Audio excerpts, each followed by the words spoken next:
Hello mga kabayan and hello world. Ako po si Nay, sa inyong love ambassador from Gifts for Everyone Worldwide. At ngayong araw na to ay dito naman ako sa Calamba, Laguna, maghahatid ng mga regalo at sorpresa para sa ating birthday girl.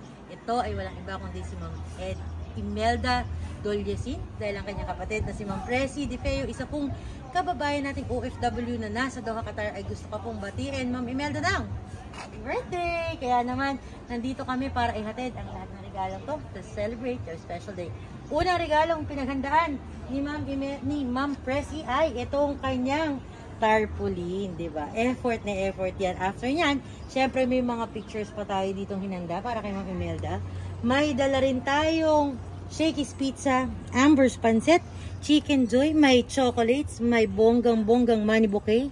Meron pa tayong arranged balloon, meron pa tayong cake dito para sa iyong birthday, at syempre message of love para po sa inyo. So kumpleto na yung mga regalo.